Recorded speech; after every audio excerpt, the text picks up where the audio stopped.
Welcome to Thinking Deeper by 6-7. This deep dive takes us inside one of the most brilliant and I think controversial debates in all of Western thought, David Hume's dialogues concerning natural religion. And we're not just exploring these, dusty abstract theories. We're basically pulling up a chair to a 250-year-old argument that is, frankly, still raging today. We're listening in on three distinct, passionate, and highly skilled voices. Oh, absolutely. The orthodox mystic, the rational theologian, and the radical skeptic. And we're going to hear them as they systematically tear apart the classical arguments for the existence and the nature of God. Right. And this is source material that really forces you to confront your most fundamental beliefs about faith and reason. It really does. So over the next half hour or so, we're going to unpack why the famous design argument, which seems so intuitive to so many people, might actually be less certain than you think. And we'll examine this astonishing claim that arguing for God's absolute incomprehensibility, well, that might accidentally make you an atheist. And we will see how the sheer, undeniable reality of suffering in the world is used as a kind of philosophical sledgehammer against the very idea of a perfectly benevolent, all-powerful creator. So get ready to question everything you thought you knew about faith, reason, and the limits of human knowledge, because we are diving straight into the intellectual fire that shaped modern philosophy. Okay, so the source material is, of course, David Hume's Dialogues Concerning Natural Religion. It was published posthumously in 1779. And the structure is so important to note right off the bat. This isn't Hume just, laying out a treatise. No. It's framed as a letter from a young man named Pamphilus to his friend Termippus, and he's recounting a philosophical conversation that he just witnessed. This reliance on the dialogue form, it's incredibly deliberate, isn't it? It's the first intellectual move Hume makes, and it's absolutely crucial for understanding the mission here. So what's the mission? Well, as the source notes, Hume chose this dialogue structure because it's uniquely suited for subjects that are either, one, too obvious, like the general acknowledgement that a divine being exists, Right. or, conversely, subjects that are just too obscure and uncertain. Like the specific nature and attributes of that being. Exactly. When reasonable, intelligent people can't reach a fixed, systematic determination, a dialogue, which embraces all these conflicting perspectives, is really the only honest way to proceed. So the mission isn't to provide a single answer. No, not at all. It's to analyze the varied systems that have been advanced concerning natural religion. That's religion based on reason and experience, not revelation. And to distill the strengths and weaknesses of each argument. The tension among these three guys is really the engine of the entire work. Absolutely. You have three powerful philosophical commitments just battling it out, and that clash reveals the deep-seated contradictions inside theological reasoning itself. So let's introduce these philosophical personas. Let's start with Demea. He holds the position that seems, I think, most foreign to our modern empirical way of thinking. Demea is the rigid orthodox mystic. He's focused entirely on piety, on submission, and self-diffidence. He represents traditional, sometimes you could say conservative, theology. And for him, the divine nature is just absolutely incomprehensible. Totally.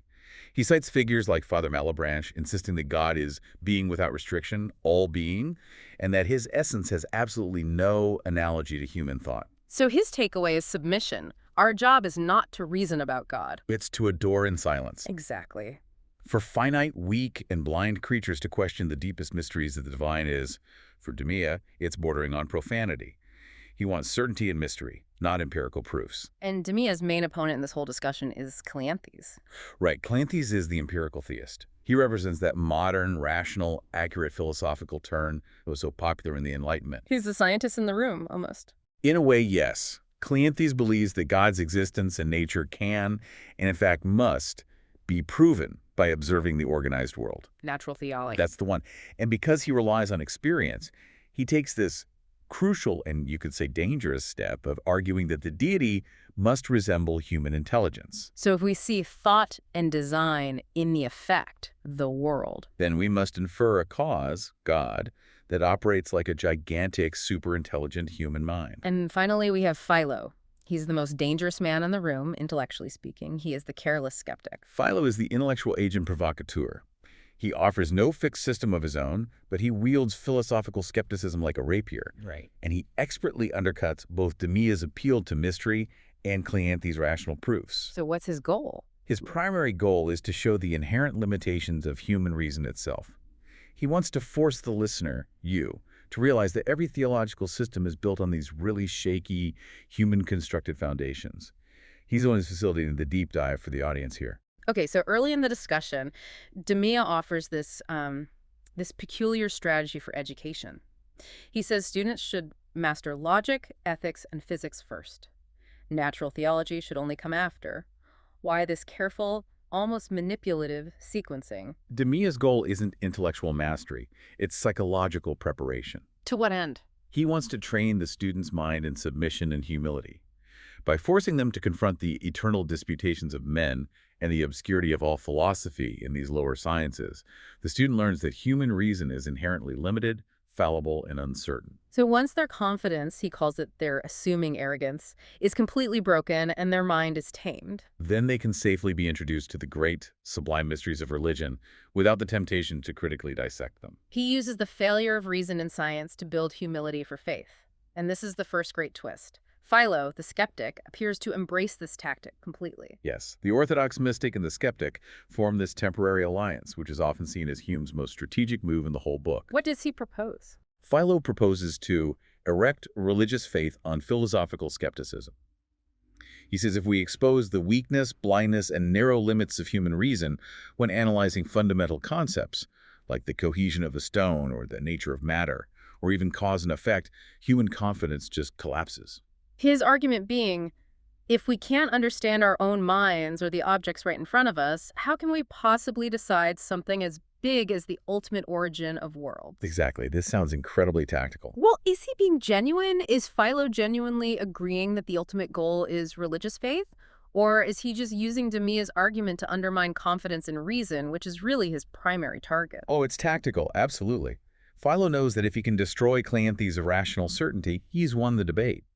He's using Demea's reverence for mystery to demonstrate that even the simplest, most supposedly reliable aspects of human knowledge are fundamentally uncertain. He's leveling the field. He is.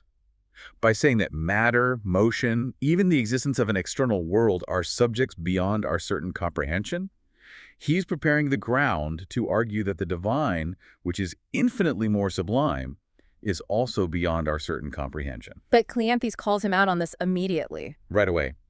He sees the alliance for what it is, a dangerous philosophical game. He accuses Philo of philosophical skepticism, being just posturing, a joke, an affectation. And he uses that classic pragmatic test. He says he'll wait to see whether you go out at the door or the window, and whether you really doubt if your body has gravity. Meaning genuine, total skepticism is impossible to maintain in daily life. Right. If Philo were serious, he couldn't function.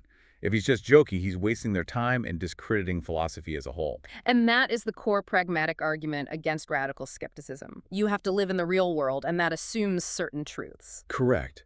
But Philo defends his position. He draws at this crucial boundary between practical and speculative skepticism. How does he do that? He acknowledges that the skeptic must act and live and converse like other men in, mundane matters. Like trade or morals or politics. Things where we have experience to guide us. However, when the inquiry expands to subjects that are too large for our grasp, like the two eternities, or the origin and nature of existence, then the skeptical realization of human limits is profoundly relevant. it's everything. So it's not that Philo doubts gravity when he walks down the street. But he doubts the capability of the human mind to process infinite concepts or singular origins. Exactly. When we deal with these sublime subjects, our vulgar methods of reasoning from daily experience are just far beyond their depth, and the skeptic distrusts them. And this is where Cleanthes turns up the heat, right? He calls this refined skepticism inconsistent. He does. He asks, why? Because skeptics do embrace complex scientific explanations, like Newton's anatomy of light or the Copernican system, even though those subjects are also magnificent and remote. So why only reject theological conclusions on the grounds of insufficient reason? That's his point. And the ultimate implication Cleanthes draws here is profoundly modern. He says the philosophical skeptic and the atheist are effectively the same. They become almost synonymous terms for him. Right. He maintains that the religious hypothesis, based on design, is founded on the simplest, most obvious arguments, and therefore any skepticism that rejects it must be either intellectual laziness or just philosophical inconsistency. And Philo fires back. Oh, he does. He notes that this flexible deployment of skepticism or dogmatism is suspect. He suggests that divines or priests preach skepticism when reason is hostile to them, And then they become dogmatists when reason is needed to defend God. which Philo implies is a kind of priestcraft, Right. just using whichever system grants them ascendant over mankind. The table is set. We move now to the actual evidence. So having established the ground rules, Cleanthes throws down the gauntlet. He completely ignores Demea's pleas for these abstract proofs and stakes everything on one simple, observable fact: the argument a posteriori. The argument from design. Exactly. This is Cleanthes' big moment. He commands you, the listener, to look around the world, contemplate the whole and every part of it. He says the universe is not random, It's one great machine. subdivided into countless lesser machines, plants, animals, ecosystems, all of them adjusted with astonishing accuracy. He sees a clear, evident purpose in the details, the curious adapting of means and ends throughout all nature. And he draws that famous conclusion. This grand machine resembles exactly, though it much exceeds, the productions of human contrivance, of human designs, thought, wisdom, and intelligence. And that resemblance is what establishes his analogy rule. The rule being? Since the effects, the vast ordered universe and the small ordered human machine resemble each other, the causes must also resemble each other. Therefore, the author of nature must be somewhat similar to the mind of man, though possessed of much larger faculties. And for Cleanthes, this experiential argument is the only one that truly proves both God's existence and his similarity to human intelligence. Without that similarity, we could never know him or his intentions. This reliance on experience, though, it immediately prompts outrage from Demea, who wants proofs based on pure logic. Demea is genuinely scandalized by this. He demands traditional, high-minded proofs a priori arguments derived from necessity and pure reason, not observation. He sees it as a betrayal. Completely. He views Cleanthes' reduction of the divine to mere experience and probability as basically handing the advantage to atheists, because experience is inherently fallible and limited. Demea needs God to be mysterious and removed from human standards. And Cleanthes is unmoved. He says such abstract proofs are just sickly taste, and that the design argument is the only one that truly matters. Which is where Philo, arguing on Cleanthes' own empirical turf, steps in with a powerful counterattack. He says the analogy is simply too weak to sustain the weight of the conclusion. Right. Philo begins by accepting the premise. He says, okay, religious arguments, if they're to be valid at all, must be based on experience. But he points out the inherent limitation. The universe is a singular effect without parallel. What does that mean exactly? To argue from a known effect, like a house having an architect, to an unknown cause, like the universe having a designer, you need similarity. If the things you're comparing are vastly dissimilar, the inference just decays. And he gives a pretty useful illustration of this analogy decay. He does. He compares it to inferring circulation in human blood from observing it in a frog. The analogy is fair, but it's limited. But if you move from the animal to the vegetable kingdom, trying to infer sap circulation in a plant from human blood. The analogy is even weaker, and people make mistakes. And the universe, he argues, is not such a resemblance to a house that we can infer a similar cause with any certainty. The difference is striking. This is a really profound point. We know a house has an architect because we've experienced that specific type of effect coming from that specific type of cause thousands of times. But the universe, We have seen precisely one. precisely. Philo stresses that we only know that order proceeds from design so far as we have experienced it in human construction. For all we know a priori, matter itself might contain the source or spring of order. Why must order be restricted only to human-like intelligence? That's his question. And then Philo challenges the hubris of transferring conclusions from a tiny part of nature, the little agitation of the brain, which we call thought, to judge the origin of the whole universe. We're judging infinity based on a local, fleeting, and extremely limited effect we observed on one tiny planet. Right, and he brings in the rigorous methodology of scientists like Copernicus and Galileo as a contrast. Which is a masterstroke. It really is. Philo notes that these great astronomers had to rigorously prove the similarity between terrestrial and celestial substances before they could extend their theories of gravity or motion. Whereas Cleanthes is trying to apply an analogy between a simple, human-built machine and the vast cosmos without establishing any fundamental similarity between the scales or the situations. Philo pushes back hard. He asks, Have you ever seen nature in any such situation as resembles the first arrangement of the elements? Have worlds ever been formed under your eye? And if you haven't, Then your argument is merely a guess, a conjecture, a presumption. and the consequence of this flawed analogy is that Cleanthes can't ascertain a single attribute about God beyond the vague idea of design. Not even if the deity is perfect or infinite or singular. It's a self-limiting analogy. It is. If Cleanthes insists on treating God like an empirical cause, Philo forces him to accept that the cause can only be proportional to the effect, which is exactly what we observe.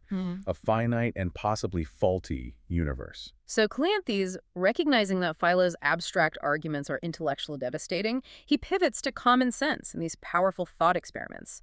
He says Philo's arguments are no better than the abstruse cavils of those philosophers who denied motion. Cleanthes' defense is rhetorical, right? It's designed to show that design is an instinctive, irresistible truth. He starts with the voice from the clouds. Right. He asks the listener to imagine an extraordinary, universally understood voice, speaking from the clouds to every nation in its own language, imparting universally benevolent instruction. And he asks, would Philo possibly hesitate to ascribe this to design? Of course not. Philo's abstract cavils about experience and dissimilarity would apply equally to the voice. Yet we would instantly, intuitively accept the design. Therefore, the cavils must be frivolous. He then escalates this with the unforgettable image of the vegetating library. This is such a powerful illustration of the argument's psychological force. Imagine a library where books containing complex ideas, philosophy, refined reason, and most exquisite beauty, like the Iliad. They just propagated themselves naturally, like plants. Exactly. If you found one of these naturally occurring reasoning volumes, would you ever doubt that its cause bore the strongest analogy to a mind and intelligence? No, you would instantly infer a rational cause. And Cleanthes' conclusion is simple. The complexity and evident function of an animal's anatomy is far, far greater than any book. It's his ultimate appeal to instinct over refined logic. It is. He argues that the works of nature, an eye, a heart, afford many stronger instances of design than any written text. The design argument, Cleanthes insists, strikes the mind with the force of sensation, and it requires abstract, perverse metaphysics to reject it. He's forcing Philo to choose. He is. Either assert that a rational volume is no proof of a rational cause, or admit that the works of nature require a similar cause. The design argument, for Cleanthes, is just part of the common sense that even the practical skeptic can't deny. So Demia, having listened to Cleanthes argue that God is basically a super-intelligent human designer, he re-enters the fray, and he is horrified. Utterly. He insists that this comparison is a degradation of the supreme being. He retreats fully into his mystical orthodox shell. He does. He insists God is simple, immutable, and totally incomprehensible. He points out that human thought is inherently fluctuating, uncertain, fleeting, successive, and compounded.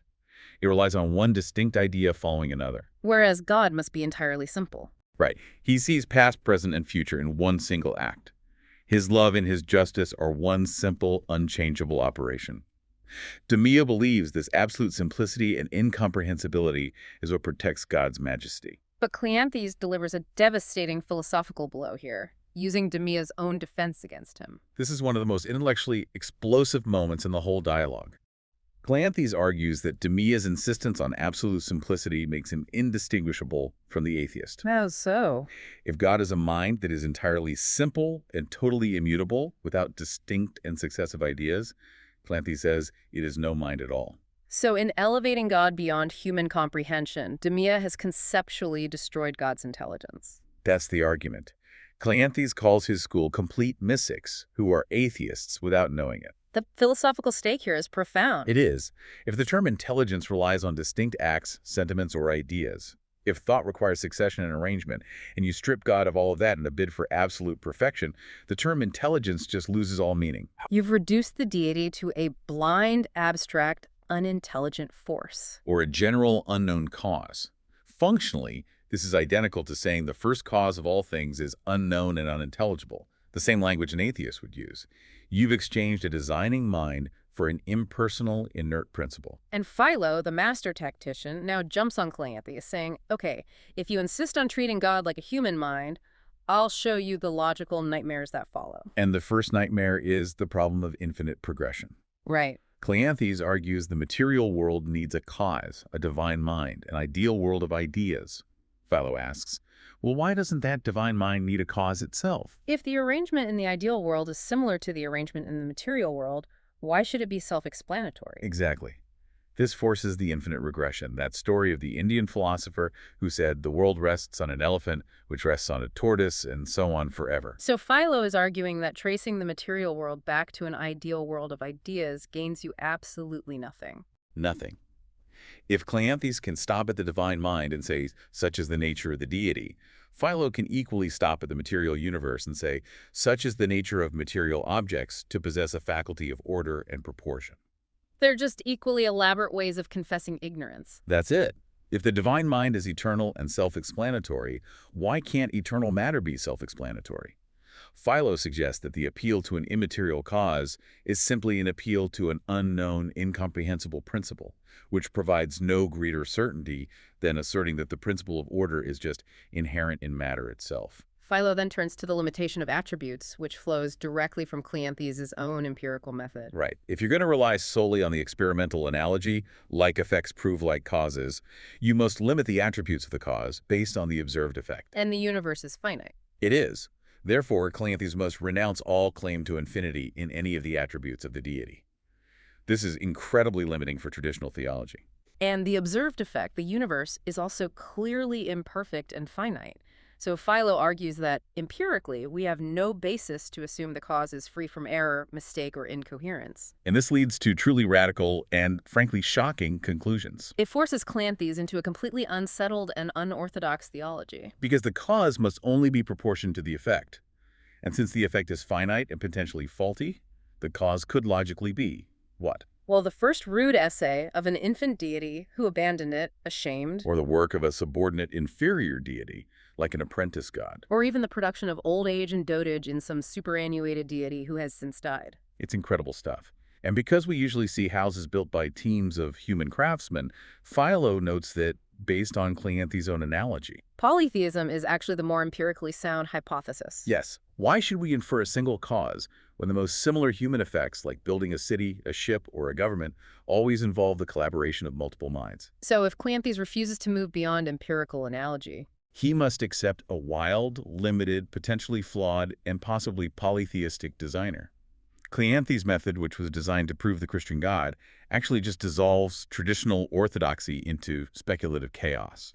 So Philo, determined to show the weakness of Cleanthes' mechanical analogy, introduces these alternative models for the universe that he argues fit the empirical data just as well, if not better.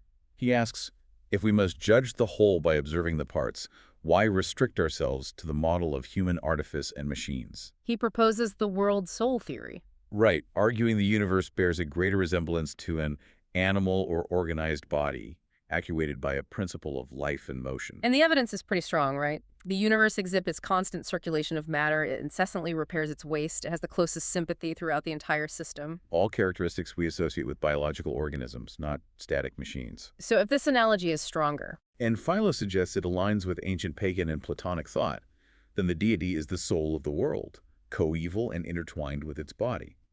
This also solves the problem that the ancients had, which was imagining mind without body, as they observed no instance of pure spiritual substance in nature. but then he pushes it even further. He suggests the vegetative world theory. This is truly Hume at his most inventive. Philo suggests the world could arise from generation or vegetation, like a giant tree shedding its seed, a comet or nebula, into chaos to sprout new worlds. Or maybe the world is a great animal whose egg hatches new universes. Demea rightly calls these wild, arbitrary suppositions. So how does Philo justify them? He agrees they are arbitrary, but he says Cleanthes' mechanical model is equally arbitrary because we have no experience of worlds forming. Fair point. But if we have to choose between the machine model and the biological model, Philo notes a crucial observational fact. We observe every day that reason arises from generation. A child's mind is born from physical processes. But we never observe the opposite. Generation, Philo argues, is an equally valid, equally incomprehensible principle of order. And if we must rest on experience, generation seems superior. Why? because it bestows order without the conscious effort of knowing the order it bestows. That's a key distinction. Generation creates order naturally without a brain needing to plan every single muscle and nerve. Exactly. A designer has to think about 600 muscles and 6,000 views and intentions. A biological process just does it. So why prefer the highly complex, labor-intensive process of human reason when we see natural, unthinking processes capable of producing infinitely more complex structures? Philo concludes that Cleanthes's analogies are insufficient to reject the vegetative model, which is fundamentally a system where order is produced naturally through inherent eternal principles, not intentional conscious design. And Philo saves his most abstract yet compelling alternative for last, the updated Epicurean atomism. He starts with the old Epicurean idea that matter, moving randomly, will eventually produce order, but Philo refines it to make it philosophically rigorous. He says, suppose matter is finite, but exists in eternal duration. A finite number of particles is only susceptible of a finite number of transpositions. Therefore, in eternal duration, every possible order or configuration must be tried an infinite number of times. So the current ordered world is not a miracle of design or a lucky accident of chance. But a temporary, necessary result of an eternal moving system. It's a guaranteed outcome. Also, The universe constantly moves, and any form that cannot sustain itself against a constant agitation will quickly dissolve and be thrown back into chaos. only the forms whose parts are so poised, arranged, and adjusted that they support themselves for a long period, like our universe, will survive for any observable duration. So the appearance of art and contrivance is merely the appearance of self-sustaining stability over chaos. This means our existence is a function of necessity and stability, not benevolence or intention. He ties this beautifully to the mathematical analogy of the number 9. He does. If you multiply any number by 9, the digits of the product always reduce back to 9. 9 times 3 is 27. 2 plus 7 is 9. A superficial observer sees chance or design in that pattern, but a skillful algebraist sees necessity, an immutable mathematical law. Philo suggests the universe's order might likewise be a mathematical or physical necessity that human reason has not yet comprehended. And this, he notes, offers an inference directly opposite to the religious hypothesis. It dispenses with the need for any intelligent cause entirely. Demea, who must be deeply disturbed by all this empirical anarchy, tries one last time to ground the discussion in certainty. The argument a priori, the appeal to necessary existence. The Mia argues that everything must have a cause. If we trace this chain back infinitely, the whole chain remains uncaused, which is logically unsatisfactory. So we have to stop at a necessarily existent being. A being whose non-existence implies an express contradiction, and who carries the reason of his existence within himself. This, he argues, must be God, and it automatically guarantees his infinite and perfect attributes. This is a classic line of rationalist proof. But Cleanthes, the rational theist, delivers Hume's decisive philosophical objection against it. And this objection is pure Hume. It's vital for understanding Enlightenment philosophy. Cleanthes argues that, no matter of fact, no existence can be demonstrated a priori, Why not? because nothing that is distinctly conceivable implies a contradiction. Let's break down why that is so powerful. Hume argues that we can conceive of the non-existence of any being, including the deity, without running into a logical contradiction. We can conceive of twice 2 being 5, and we immediately know that's a contradiction because the ideas themselves conflict. But the idea of God existing and God not existing are distinct ideas. Imagining the latter does not logically shatter the former. The idea of existence or non-existence is never logically contradictory. So the phrase necessary existence is philosophically meaningless or inconsistent when applied to a being. Pretty much. And so if the concept of necessary existence is flawed, Philo then asks, well, why couldn't the material universe be the necessarily existent being if such a thing were possible? Philo argues that Cleanthes' objection applies equally to the deity as it does to matter. If we can imagine the annihilation of any particle of matter, making its existence contingent. We can also imagine the non-existence of an unknown, inconceivable deity. Exactly. If we appeal to mysterious, unknown qualities to make the deity necessarily existent, why can't we just assign those unknown qualities to matter itself? Philo concludes that asking for a cause for the whole eternal succession is unreasonable. You've explained the cause of every individual particle, and the cause of the whole is just an arbitrary act of the mind. Okay, so with the intellectual proofs for God's existence and necessary nature severely wounded, the conversation moves to the moral attributes. goodness, and benevolence, And this is where Demea and Philo forge a terrifying temporary alliance. arguing that the true foundation of popular religion isn't reason or design. But the consciousness of imbecility and misery. They unite in emphasizing universal human suffering and wickedness. They cite poets and emperors Homer, Dr. Young, Charles V, all lamenting the ills of life. Demea calls the earth a cursed and polluted spot. They detail the misery. Born in pain, afflicted by disease, tormented by mental anguish like remorse and shame, ending only in agony and horror. And the misery is self-perpetuating. They describe the world as a perpetual war. Right. Even when humans combine to defeat wild animals, they immediately turn against themselves, inventing imaginary enemies, the demons of his fancy superstition. And new, far greater enemies in other men: oppression, war, treachery. The world is depicted not just as indifferent, but as hostile. Man's greatest suffering is caused by his own nature and the institutions he creates. The universal testimony of mankind, they argue, confirms that life is fundamentally wretched. And this establishes the necessary premise for the ultimate challenge. The famous, devastating Epicurean paradox that Philo presents. It is the definitive philosophical challenge to a God who possesses infinite power, infinite wisdom, and infinite goodness. Philo frames it as this inescapable trilemma. Is he willing to prevent evil but not able? Then is he impotent? Is he able but not willing? Then is he malevolent? Is he both able and willing? Whence then is evil? And if God's power and wisdom are infinite, and yet neither man nor animal is happy, then the only remaining logical conclusion, Philo asserts, is that God does not will their happiness. Which undermines his moral perfection completely. Demea, trying desperately to preserve God's infinite perfection, suggests that the misery is resolved by invoking eternity and other heavenly regions. This life is just a moment. The next life will rectify the suffering. But Cleanthes rejects this. He says it's an arbitrary supposition. If the design argument relies on observable facts, on effects, then the solution to evil must also rely on observable facts. Not unproven hypotheses about eternity. Exactly. So Cleanthes realizes his only option is to deny the premise. He attempts to deny absolutely the misery and wickedness of man. He claims that pleasure and health are more common than sickness, and that for every vexation we attain 100 enjoyments. He tries to argue that the world, on balance, is happy. But Philo immediately counters that statistical frequency doesn't matter. Intensity does. Right. Philo argues that pain, even if it's less frequent, is infinitely more violent and durable. He says 1 hour of agonizing torture outweighs weeks of insipid pleasure, which quickly just degenerates into fatigue and uneasiness. Can Cleanthes truly prove human happiness by computation? No.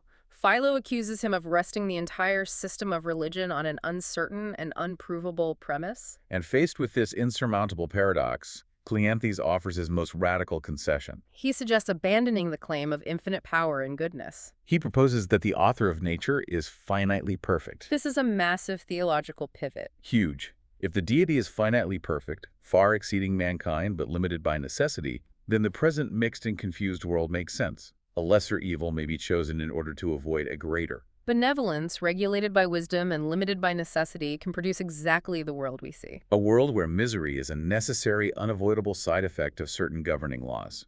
Cleanthes sacrifices infinity to save goodness. But Philo refuses to grant even this limited benevolence.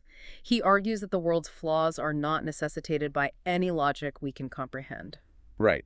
He details 4 specific circumstances of evil that seem easily alterable by a superior power, thus proving that the suffering we endure is not necessary, but arbitrary. The first is pain as a motivator. Philo asks, why is pain necessary for self-preservation? If the deity were benevolent, pleasure alone could prompt us. When a creature is hungry or thirsty, why not feel a diminution of pleasure rather than actual corrosive pain? Men, he notes, pursue pleasure just as eagerly as they avoid pain. So the mechanism of pain seems like an unnecessary added cruelty. The second circumstance addresses the reliance on conducting the world by general laws. Cleanthes argues that general laws are necessary for predictability. Philo counters that a powerful, benevolent deity could use particular volitions to prevent great ills without confusing the general course of nature. What does he mean by particular volitions? Small, imperceptible touches. If the underlying causes of weather or human disposition are secret, a powerful deity could easily intervene. Why not give Caligula a small mental touch in his infancy to convert him into a benevolent Trajan? Or arrange for fleets carrying good intentions to always meet a fair wind. The fact that providence doesn't interpose suggests that the cause of nature is indifferent to human suffering, rather than being limited by a necessity that mandates tempests and tyrants. The third circumstance highlights the frugality of endowments. Philo argues that nature is just too economical. It grants creatures barely enough power for survival, with no safety net. A truly benevolent being would provide a large stock against accidents instead of adjusting powers and necessities with so rigid an economy. And he focuses on man's greatest flaw, idleness. Yes, this deficiency in industry leads to almost all moral and natural evil. He asks only for a humble increase in one power, a greater natural propensity to industry. If man simply had more natural diligence, the perfect cultivation of land and the execution of every duty would immediately follow. And most evil would vanish. Why make diligence a struggle if it's the key to happiness? Exactly. And the final circumstance is the inaccurate workmanship. Philo is asking why, if God were benevolent, nature didn't install better governors. The springs of nature constantly run to extremes. Right. Winds are useful, but they rise to destructive tempests. Rains are necessary, but are often defective or excessive. The passions and springs of the mind likewise break their bound, causing rage, madness, and convulsions in society. The irregularity is never so great as to destroy the species. But it's always sufficient to ruin individuals. So Philo concludes that the mixed phenomena of good and ill cannot prove infinite goodness or even finite benevolence constrained by necessity. The most probable hypothesis, he asserts, is the fourth one. The original source of all things is entirely indifferent to good above ill, just as it is indifferent to heat above cold. Demea, horrified, sees this as the ultimate logical endpoint of rational inquiry, that the creator is merely an amoral, indifferent force. The alliance is shattered, and Cleanthes points out that this is just the logical consequence of the mystical position meeting the empirical reality of suffering. And after Demea storms out, Philo, having successfully shredded the philosophical foundations of his opponents, makes this stunning concession to Cleanthes regarding the argument from design. He drops the rigorous skepticism, at least for a moment. He does. He admits that despite all his abstract objections, the idea of design in nature is irresistible. It's a psychological force, not just a logical one. He calls it a natural propensity. He uses the powerful example of the anatomist. When a scientist discovers a new organ, they immediately seek its use, its intention, and its purpose, without any religious motivation.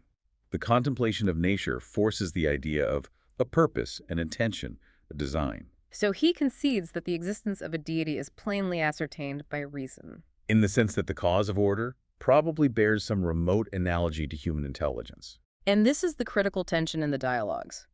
The design argument is psychologically powerful and intuitively compelling, but it's logically and empirically insufficient to prove a perfect, infinite, or benevolent God. It establishes a designer, but nothing about the designer's attributes. And Philo then minimizes the entire debate, arguing that the remaining dispute between the philosophical theist, Cleanthes, and the nominal atheist himself Is often just a controversy concerning the degrees of any quality or circumstance.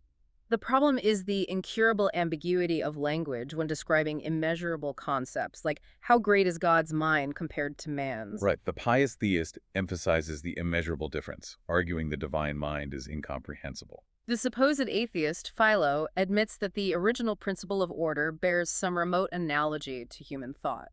So the quarrel is over how far that analogy extends. A question Philo declares is incurably ambiguous because these qualities are not mathematically measurable. So since neither side can define the degrees of difference precisely, the philosophical quarrel degrades into a merely verbal dispute. They're just arguing about the elasticity of a concept that has no fixed dimensions. He even jokes that if they kept arguing about degrees, they might insensibly change sides. The theist exaggerating difference until he sounds like Demea, and the atheist magnifying similarity until he sounds like Cleanthes. The essential truth that order arises from a cause somewhat analogous to intelligence is established, but everything beyond that is just speculative semantic wrangling. Cleanthes, clinging to the social utility of religion, insists that the doctrine of a future state, with its infinite rewards and punishments, is necessary as a strong security to morals. But Philo counters this necessity with empirical history and observation. He argues that popular religion typically leads to factions, civil wars, persecutions, and subversions of government. History, he says, shows that societies are often happiest when religion is never regarded or heard of.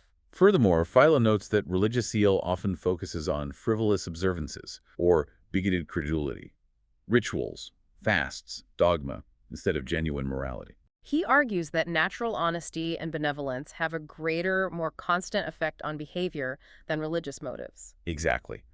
Natural inclination works incessantly upon him, while religious motives operate only by starts and bounds.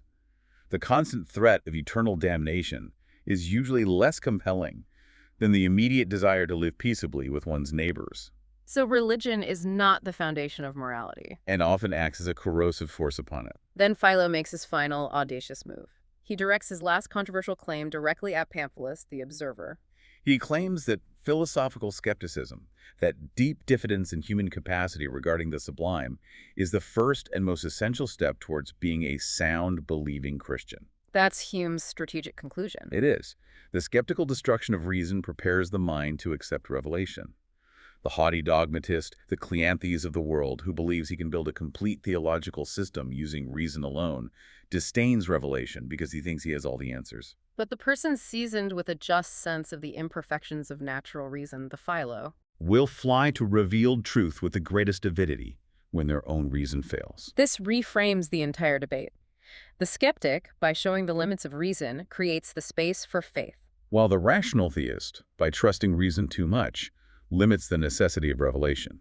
And the dialogue ends with Pamphilus's highly nuanced final reflection, which captures the dilemma perfectly. He says Philo's principles, skepticism, are the most probable, given the evidence. But Cleanthes' conclusions that a designer exists are the nearest to the truth. The heart of man cannot deny design, but the mind cannot prove benevolence. That was an exhaustive deep dive into Hume's intellectual furnace. We've analyzed the three fundamental positions: Demia's mysticism, God as pure incomprehensibility, leading paradoxically to a form of atheism. Cleanthes' empiricism, God as the great anthropomorphic designer, leading paradoxically to polytheism. and Philo's skepticism. God as possibly limited, indifferent, or even a system of necessity. The core conflict Hume highlighted remains the tension between observation and morality. The evidence for design in the natural world is psychologically compelling, an irresistible instinct forced upon us by observing purpose in the structure of life. But the evidence for a perfect, benevolent design is fundamentally challenged by the four specific, seemingly arbitrary circumstances of suffering and misery that Philo detailed. And the practical lesson here for anyone seeking knowledge is intellectual humility and caution. We must recognize the inherent limits of our faculties when dealing with infinite or singular concepts. Applying analogies drawn from narrow human experience, like thinking the universe must be built like a machine, because we build machines, is inherently unreliable when judging the origin of the cosmos. Right. Hume forces the realization that the most honest philosophical position, given the mixed phenomena of the universe, might be that the ultimate cause is governed by laws that are fundamentally indifferent to human concerns. Powerful and magnificent, but not necessarily moral. Which leaves us with our final provocative thought for you to explore. The three characters spent their time disputing whether the universe was a machine, an animal, or a product of chance. But if the problem of evil forces us to conclude that the ultimate cause is merely indifferent to good and ill, does that mean our existence is ultimately magnificent but meaningless? Or is there a form of admiration? A quiet philosophical sense of the sublime, due to the sheer, indifferent, self-sustaining complexity of existence itself, regardless of whether it was built for us or not.